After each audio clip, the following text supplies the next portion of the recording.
yo cuento mi abuelo paterno, les dije que se llamaba Alberto, y mi abuelo paterno, mi papá nos cuenta que él estuvo en la revolución. Él fue un hombre que fue coronel. Yo recuerdo todavía a mi abuelito con un bastón y tenía un sombrero, una gorra, un gorro con estrellitas así, color verde militar. Y los soldados cuando lo veían afuera se le cuadraban, hacía mi abuelito, ¿no? Yo era muy pequeño, no recuerdo eso. Y mi abuelo estuvo durante la revolución persiguiendo a los revolucionarios. Y eso es lo que nos cuenta mi papá acerca de su papá. Por el otro lado, mi mamá, el abuelo paterno, mi abuelo Marcelino, mi abuelo tenía tierras y era campesino. Entonces todo lo opuesto, ¿no? O sea, por aquí o por allá, y entonces por un accidente del tiempo y del destino, pues vine a nacer yo. Entonces yo tengo así como que sangre no revolucionaria, sino sangre de soldado militar. Y yo digo, qué orgulloso, ¿no? Pero también por otro lado tengo sangre de un campesino. Y también me siento orgulloso. Entonces, si siguiéramos la genealogía de ellos, llegaría un momento en que los dos se encuentran tanto con indígenas,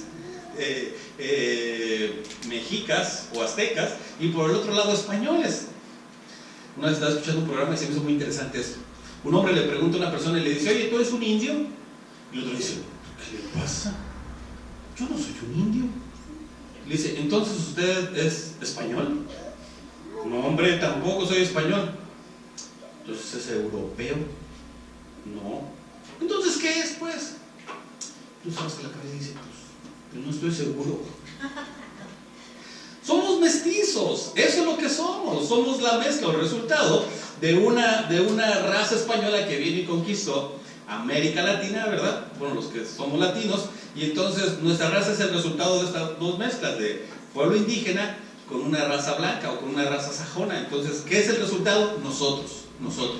Ahora, cuando hablamos de Jesús, regresamos al tema, es bien importante que entendamos dos cosas. Jesús tiene dos genealogías. En primer lugar, la de Mateo muestra la genealogía de José. Y en segundo lugar, Lucas muestra la genealogía de María.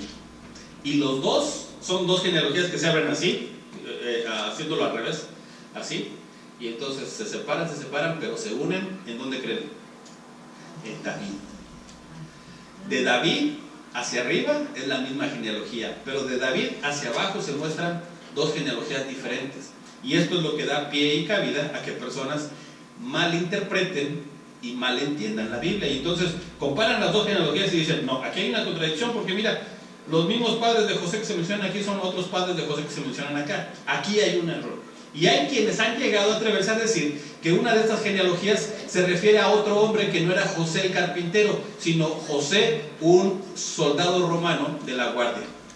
Y entonces dicen, no, pues aquí está la explicación. Y entonces usted ve esos programas que los presentan tan interesantes en Discovery o History Channel y dice, ahora conozca usted la verdadera genealogía de Jesús. Y dice, ay caray, pues, ¿y quién la va a explicar? Oh, pues el profesor en religión de Harvard, fulano de tal. Y entonces da su punto de vista, su explicación, y al final concluyen y dicen, efectivamente, Jesús tuvo un padre, no José el carpintero, sino este soldado romano de la guardia. ¿Y quién dice eso?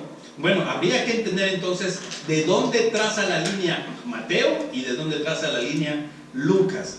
Y vamos a ver un poquito nada más. Dos aspectos. Primero, la lista de Mateo solamente abarca 23 generaciones, 23 nombres. ¿Por qué? Porque no llega hasta Adán, sino hasta Abraham. De Abraham, ¿se acuerdan? Jacob, ¿quién más? Abraham, Jacob, Isaac, y luego ¿quién más? ¿Quién más? José, ¿no? ¿Quién más? Judá, ¿se acuerdan? Judá, y después de Judá, pues todos los demás, hasta llegar a José, ¿verdad? Y uno dice, a ver, espérame, pero si José no fue el padre de Jesús, no fue el padre, pero fue el esposo de María. Por lo tanto, si José era el esposo de María, José tenía todo el derecho de entregarle su descendencia y su nombre, ¿verdad? Por haber sido. Número 2, en el caso de Lucas se mencionan, escucha esto, 77 genealogías. Y uno dice, caray, ¿por qué tantas?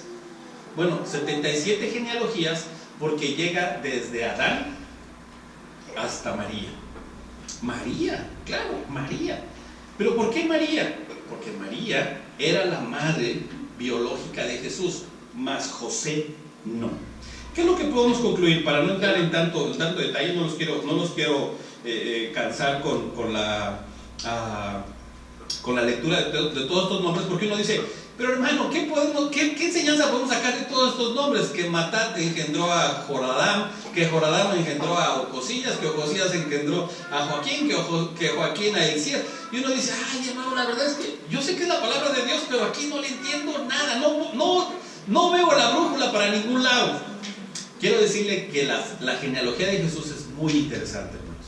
Y quiero darle solamente un poquito, así una probadita, para que usted llegue en la noche y se siente a leerla y entonces vea lo interesante que puede ser.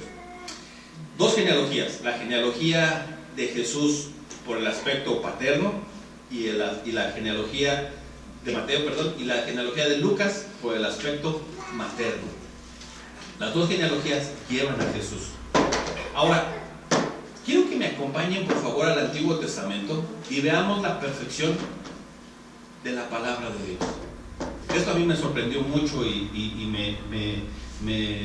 me hace enamorarme de la exactitud de las Escrituras.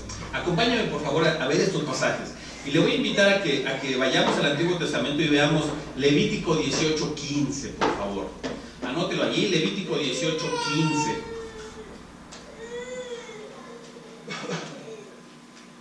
Usted sabe que los pecados sexuales, los crímenes de tipo sexual son castigados con cárcel actualmente aquí en el estado de Nueva York, ¿verdad? No hay sentencia de muerte para un crimen de tipo sexual.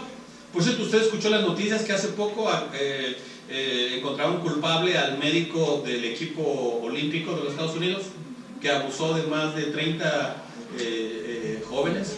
¿Lo vio usted? Y entonces hicieron cuentas y le van a dar 3 cadenas perpetuas a este hombre por los crímenes, pero no lo van a matar, o sea, no lo van a ejecutar, pues.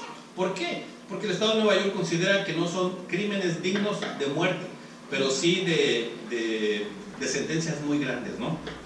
¿Cuál era la sentencia de un crimen de tipo sexual en el Antiguo Testamento? En algunos casos era el apedreamiento, pero en otros casos depende de la situación.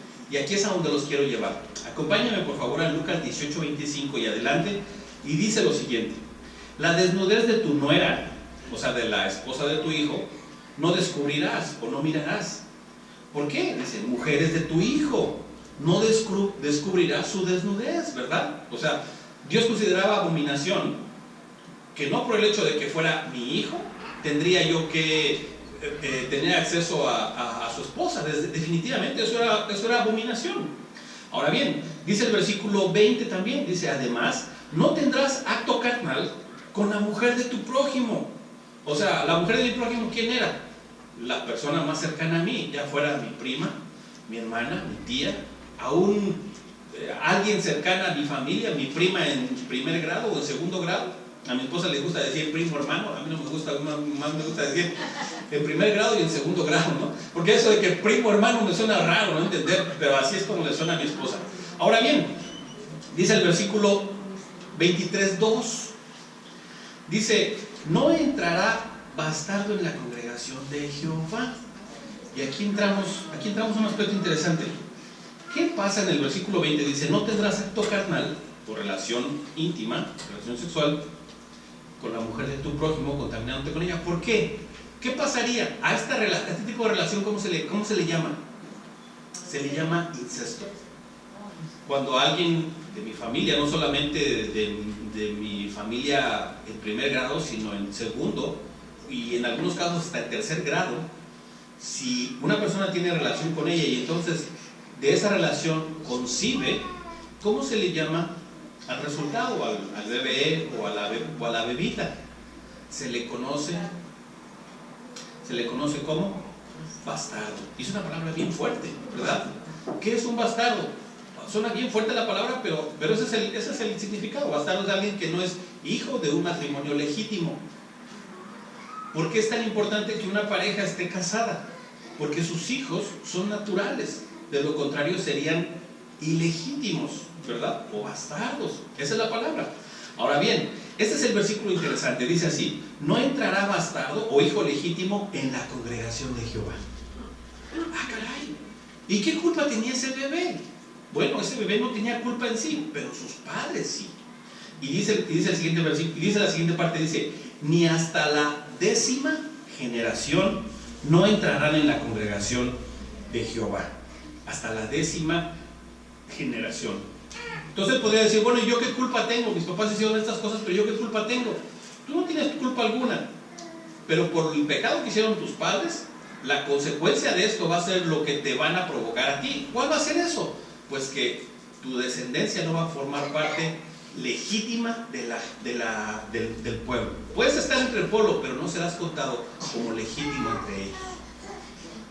Ahora dice: hermano, ¿pero qué no estamos hablando de las genealogías? Claro, y allá es a donde vamos. Ahora quiero que regresemos unos cuantos siglos atrás de que se escribió la ley y vamos al caso de la esposa de Judá. Abraham tuvo a su hijo Isaac. Isaac tuvo a Jacob. Jacob tuvo 12 muchachos, ¿verdad? E hijas también. El tercero de estos muchachos se llamó Judá. Judá pues era un hombre que igual tuvo su esposa, tuvo 3 hijos, y con estos 3 hijos sucedió algo interesante. Les quiero mencionar los nombres de los 3 hijos, y aquí les pido a ustedes que me ayuden. En primer lugar, el hijo mayor se llamaba Er. El segundo se llamaba Onán. ¿Ya lo recuerdan? ¿Ya saben por dónde voy? Onán. Y el tercero